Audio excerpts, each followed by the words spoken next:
Why you self-sabotage when you're close to winning? Let's start by redefining self-sabotage. It's not a character flaw, it's dissonance relief. When your identity says, "I'm the person who delivers," but your situation triggers fear, uncertainty, or fatigue, your brain experiences cognitive dissonance, psychological discomfort. Its job isn't to make you successful, it's to reduce discomfort quickly. That's the key most people miss. So what does fast relief look like? Urgent distractions, suddenly answering messages that could wait. Invented crises, reorganizing your desk before the final draft. Perfectionist delays, I need one more round of research. Each gives an instant hit of relief. You feel safer, more in control.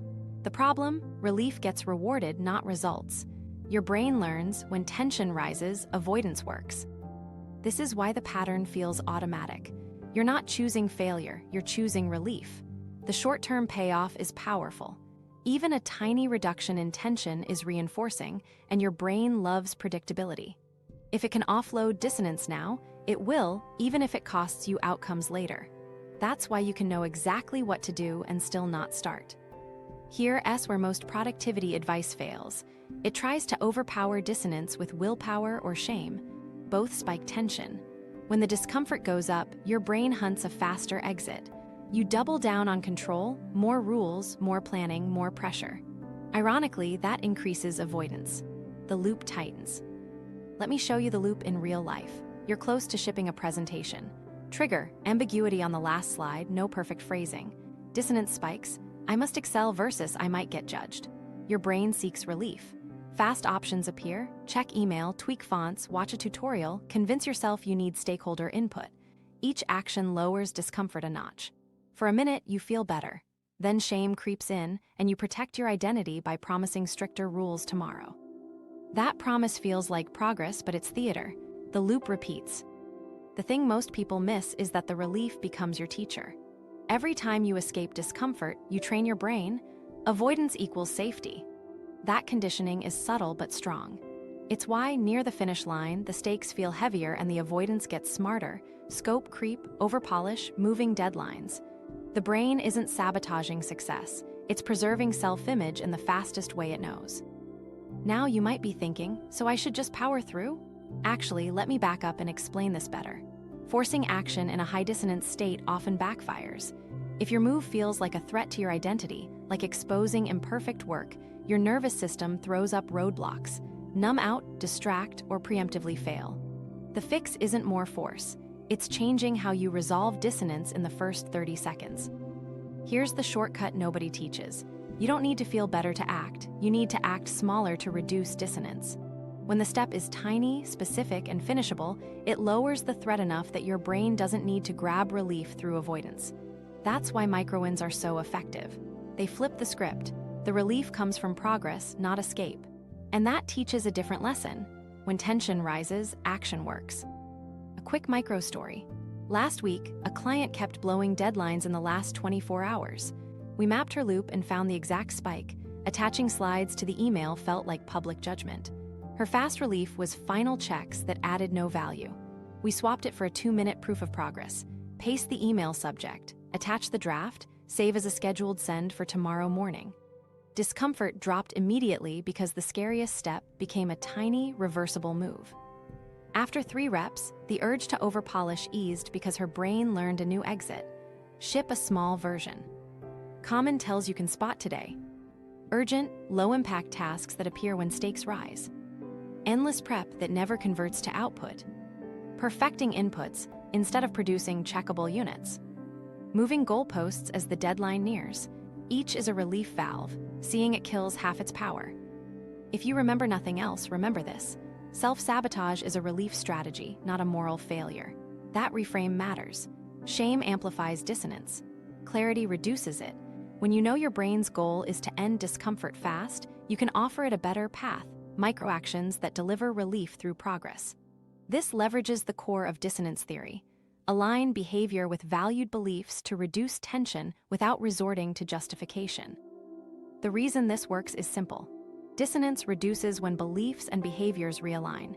You can try to change beliefs first, tell yourself you're confident, or you can change behavior in ways so small they're hard to resist. Those behaviors create evidence. Evidence shifts self-perception, and identity follows repeated evidence faster than it follows intentions. Now here S where most people mess up. They wait for confidence, they pick steps that are too big, or they choose invisible wins, work that doesn't produce a finished unit. Invisible wins don't teach your brain anything because there's nothing concrete to point to. You need a clear, observable finish line your mind can count as done. That's how you train relief to come from completion. Once you see the loop, everything else clicks. To change outcomes, you change how you resolve dissonance. We'll go deeper into cognitive dissonance next, then map the 4-stage loop and the 3 sabotage strategies that keep you stuck. After that, I'll give you a simple, minimum viable effort you can try today to feel the shift within a minute. Cognitive Dissonance 101. Simple, useful, no jargon. Before we go further, you need the simplest possible definition. Cognitive dissonance is the mental tension you feel when your beliefs, your self-image, and your actions don't match. That mismatch creates pressure your brain wants to resolve fast. Not in an hour. Now. And it will take the fastest exit available, even if that exit costs you progress. There are only 3 ways your brain reduces that tension. First, change the belief. Maybe I'm not a person who must crush every task. Second, change the behavior. I'll do the task that aligns with my standards. Third, justify. This wasn't the right time anyway. I'm doing research. That third one wins most of the time because it's fast and requires no action. You keep the self-image without doing the uncomfortable thing. Let me make this practical. You've got conflicting cognitions. I'm a responsible professional versus I'm dodging that proposal. That conflict creates discomfort. Your brain looks for relief. Option A, start the proposal. Option B, explain it away. Inbox 0 matters, clean desk, clear mind. Option B lowers the tension immediately. No risk, no exposure. The relief teaches your brain that justification works better than action. Now here, S where most people mess up without realizing it. They think justification is neutral. It's not. It actively preserves the identity without producing the outcome. Each justification cements a mental habit. When I feel this tension, I talk my way out. Do it enough times and the talk tracks are automatic. You don't even notice you're doing it. Let me show you common microversions so you can catch them in the wild. Inbox 0 obsession. If I clear messages, I'm responsible. But your real deliverable sits untouched. I'll start fresh Monday. That's justification dressed up as planning. Busy work pride, spending an hour color-coding a plan instead of producing a single finished unit. Each of these restores your self-image, I'm on it, without moving the needle. That's why the pattern is sticky. The reason this works so well is your brain prioritizes internal consistency over external success in the moment. Feeling aligned with I'm competent beats doing the risky thing that might reveal flaws. So you get a hit of relief now and a hit of regret later. That trade keeps repeating because the immediate reward is stronger than the distant payoff. Okay, so how do you use this knowledge to your advantage? You flip the resolution method. Instead of justifying, you change the behavior in the smallest possible way. The second you feel the tension spike, ask, what's one action that aligns my behavior with my belief without requiring courage I don't have right now? That's your minimum viable effort, 2 to 5 minutes. Small, specific, finishable. Example you can try today. Task, draft a proposal feels heavy. Belief, I deliver quality. Dissonance spikes. Typical justification, I need more research. New behavior, write a 50-word outline with 3 bullets and a placeholder title. That takes 2 minutes. Dissonance drops because your behavior now aligns enough with I deliver. You get relief from progress. The brain learns a better exit. Another quick example. I'll plan this in Notion first is a disguised justification. Swap it for I'll produce 1 checkable unit. That could be naming the file, writing the first paragraph, or pasting the client's problem statement at the top. If you can't see the unit, it doesn't count. Visibility is crucial because your brain trusts what it can point to. Now you might be thinking, can I just change my beliefs? You can, but beliefs are stubborn when they protect identity. Telling yourself I'm confident while doing nothing creates more dissonance, not less. Action is faster than affirmation because it provides evidence. This aligns with self-perception theory. We infer who we are from what we repeatedly do. The more receipts you stack, the less you need to argue with yourself. Here's the shortcut nobody teaches. make justification work for you. If your brain loves fast stories, give it a true one that supports action. I'm the kind of person who ships tiny proof.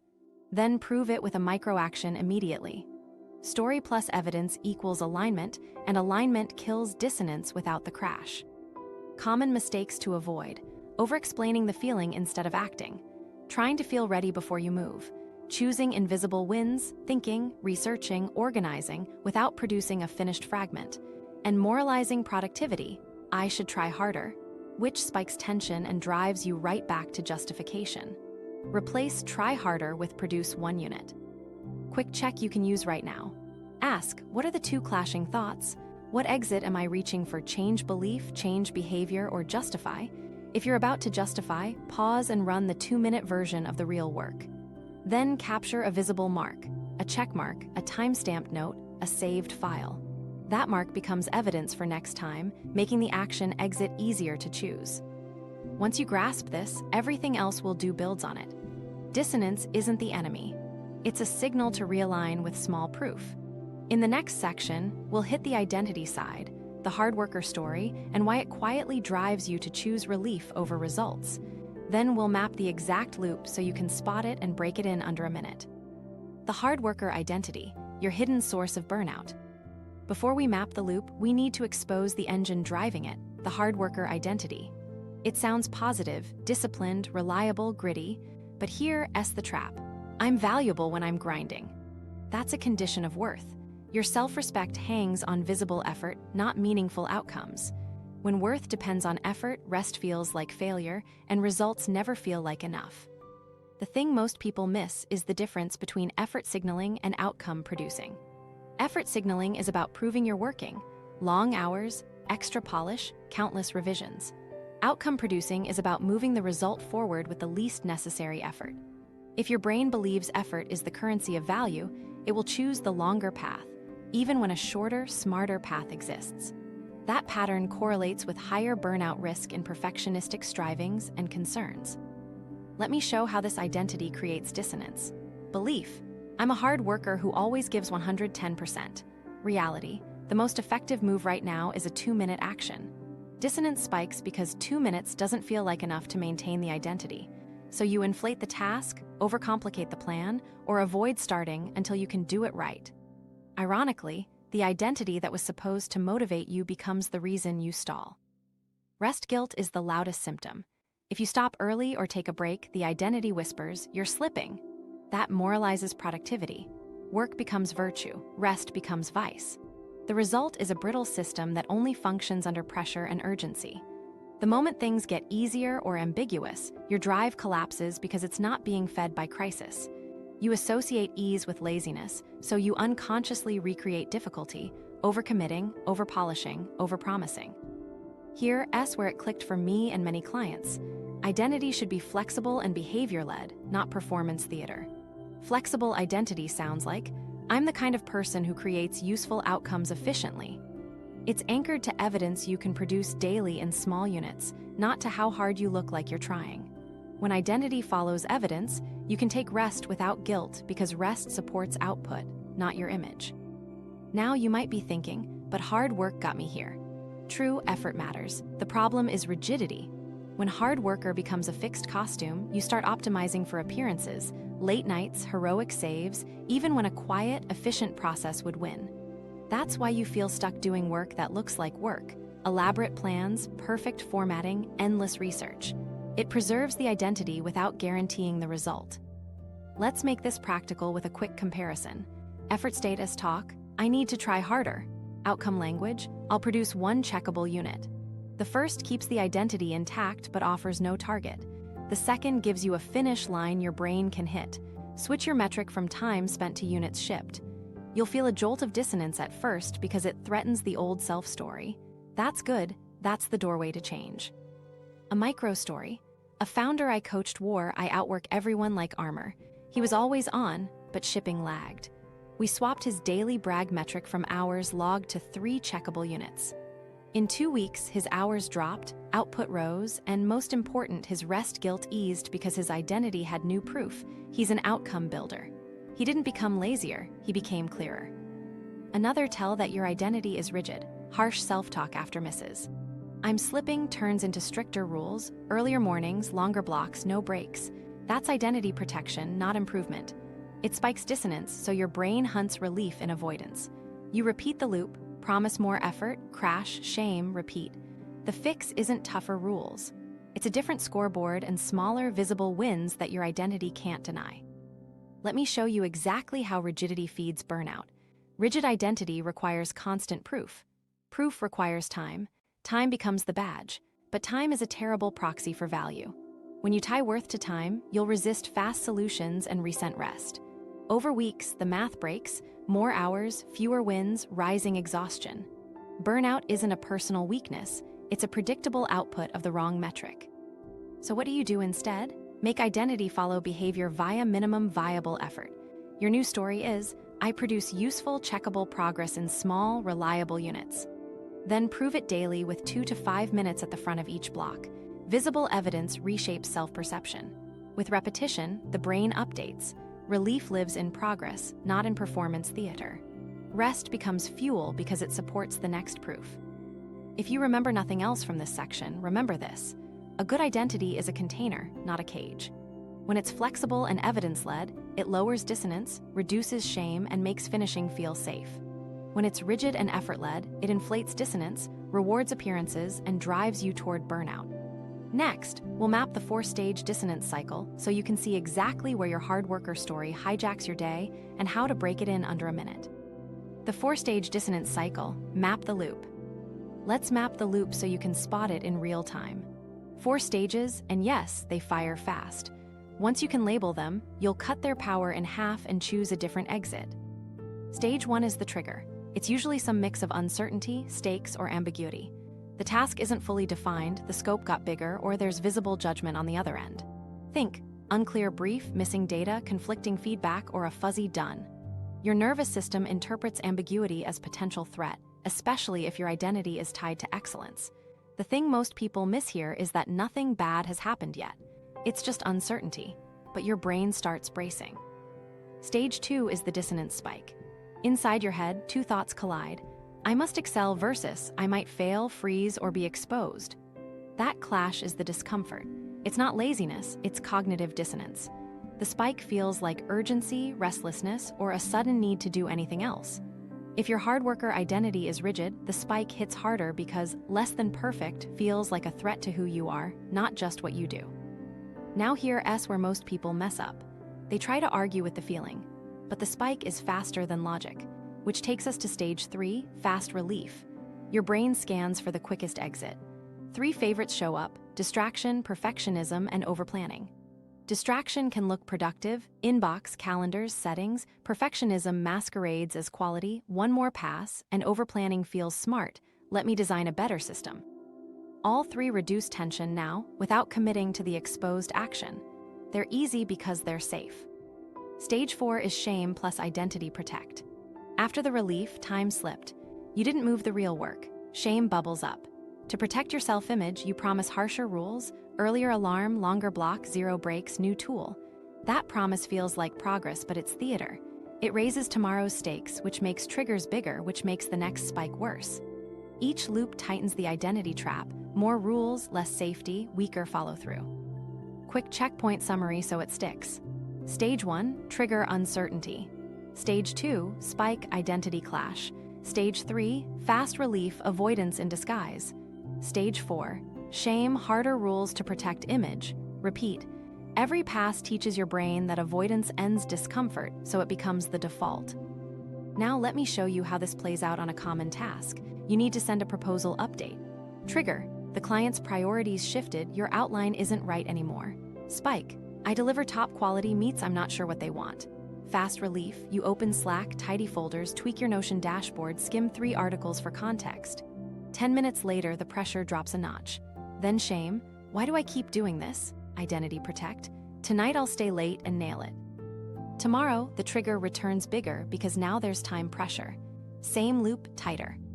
The game changer nobody talks about is catching the loop at stage 1 or 2, not 4. The earlier you intervene, the less momentum the relief strategy has. 2 practical cues help. First, name the trigger in plain language. Ambiguous ask. That turns a vague threat into a label. Second, quantify the spike. Intensity 6 out of 10. Numbers shrink monsters. Once you label and score, you can choose a different relief, progress, not escape. Before we continue, you need to understand how stage 3 sneaks in. It often wears a responsible mask. I should gather more inputs can be wisdom or avoidance. The tell is whether it creates a checkable unit that moves the outcome. If not, it's relief. Another tell, time dilation. If the action expands to fill the block without producing something you can show, you're in relief, not results. Once you nail that, everything else clicks. To break the loop, you change the relief source inside stage 3. Instead of numbing, distracting, or preemptively failing, you run a minimum viable effort that's so small it doesn't trigger defense, and so concrete it yields instant evidence. 2 to 5 minutes, finishable, visible. That way, stage 2's dissonance gets resolved by alignment, not excuses. Don't do what I did the first time and try to fix stage 4 with harsher rules. That only hardens the identity cage. You want softer identity, clearer units, and earlier intervention. A micro story, a designer kept improving mock-ups and missing handoff. We mapped his trigger, unclear acceptance criteria. Spike hit 9 out of 10. Fast relief, new typography packs, color audits. We inserted a 2-minute MVE at stage 2, write 3 acceptance bullets and paste them atop the file. Dissonance dropped, he shipped on time twice. If you remember nothing else here, remember this: loops teach. Every cycle either teaches avoidance or action. Your job is to make action the fastest relief you know. In the next section, we'll name the 3 sabotage strategies inside stage 3 so you can spot them in seconds and swap them for tiny, evidence-producing moves. The big 3 sabotage strategies: numbing, distraction, preemptive failure. Now the 3 moves that quietly run stage 3. Once you can name them on site, you'll cut their power by half and swap them for tiny, evidence-producing actions. First, numbing. Numbing's job is simple: soothe the spike. It doesn't care about the task, it cares about your nervous system. Think scrolling, snacks, streaming, random tidying, micro-errands. Let me just check one thing. You're not choosing laziness, you're choosing relief chemistry, dopamine, novelty, predictability. The reason numbing is sticky is that it's fast and low risk. No exposure, no judgment. The spike drops a notch and your brain logs the lesson: this works. The catch? The aftertaste is heavier. Shame rises, stakes rise, and next time the trigger feels bigger. Research on procrastination as emotion regulation supports this pattern. Short-term mood repair often wins over long-term goals. How do you counter numbing? See it, name it, shrink it. Literally say, numbing urge. Then run a minimum viable effort before you soothe. 2 minutes. Specific, finishable. Example, if you're about to open Instagram, pause and write a 50-word stub for the draft, save, and then set a 2-minute timer for a quick scroll. Flip the order, proof first, then permission. You'll feel the spike drop from progress, not escape. Common mistakes here: banning all soothing, which backfires, or pretending numbing is breaks. Breaks restore, numbing avoids. A quick tell: a real break has a start and end, and you return to a visible next step. Numbing has no end and no evidence on return. Second, distraction, productive avoidance. This one is sneaky because it wears a responsible mask. It's organization, planning, research rabbit holes, tool tinkering, calendar sculpting, template polishing. It feels smart and often looks impressive, but it avoids exposed action. The thing most people miss is the unit test. Did this produce a checkable unit that moves the outcome? If not, it's relief theater. Why distraction dominates? It preserves your hard worker identity. You get to say, I was busy, while avoiding the one step that risks judgment. It resolves dissonance by protecting image. And because it's socially rewarded, clean dashboards, beautiful plans, your brain gets extra pats on the back. That double reward cements the loop and mirrors findings that socially validated busy work can reinforce avoidant coping. To break distraction, you downgrade planning to support, not substitute. Run this rule: plan until the first unit is defined, then stop planning and produce that unit. 2 minutes max to map, then ship a fragment. Example, instead of reworking the whole roadmap, draft the first 3 bullets you'll send the client. Instead of reorganizing notes, write 1 paragraph you'll paste into the deliverable. If you can't show it, it doesn't count. Quick counter script. This looks like work. Is it producing a unit? If not, pivot to the smallest visible unit and complete it. Then, if you still want to organize, fine, but only after proof. You're retraining the brain to prefer completion over curation. Third, preemptive failure. This is perfectionistic delay, moving deadlines, or quitting early to do it right later. It sounds noble, quality matters, but the function is to avoid the moment of exposure. Preemptive failure also shows up as scope creep, making the job bigger than your available time so you can rationalize a miss. It's protection dressed as standards. Why it reduces tension instantly. As soon as you push the deadline or inflate the scope, the threat of being seen imperfectly drops. You get relief and a righteous story, but you've just taught your brain that safety lives in delay. Next time, the spike arrives earlier. The counter is shrink to ship. You reduce the scope until it fits the time you actually have, then you ship a smaller version today and schedule a follow-up fix. Use the 2-version rule, version A now, version B next week. Example, instead of perfecting the deck, ship 3 core slides and schedule a polish session. You get exposure in a controlled way, which updates identity. You're someone who delivers usable value fast. Here's a quick micro story. A marketer kept needing more examples before sending a draft. That was preemptive failure. We installed a 2-unit cap, 2 examples per draft, period. If stakeholders wanted more, they'd ask. The result? Faster shipping, better feedback, and her spike dropped because the rule made exposure predictable. Let's bundle the counters into a 30-second scanner you can run anytime the spike hits. Name the strategy: numbing, distraction, or preemptive failure. Say what it promises: soothe, look busy, avoid exposure. Pick one MVA that produces a checkable unit in 2 minutes. Do it and mark it visibly. A checkmark, saved file, timestamp note. Optional, give yourself a tiny reward after, not before. Now the common pitfalls: mislabeling numbing as research. If it doesn't produce a unit, it's not research. Upgrading tools mid-task, classic distraction. Tell yourself, same tools until this unit ships. With preemptive failure, watch for language like "I'll do it when." If the condition is vague, you're delaying. Replace it with a time-boxed, smaller deliverable you can ship today. If you remember nothing else, remember this: each strategy isn't evil, it's just a fast relief valve. Your job is to beat it on speed. Make the smallest real action faster than the fake ones. Train your brain that completion is the quickest way out of discomfort.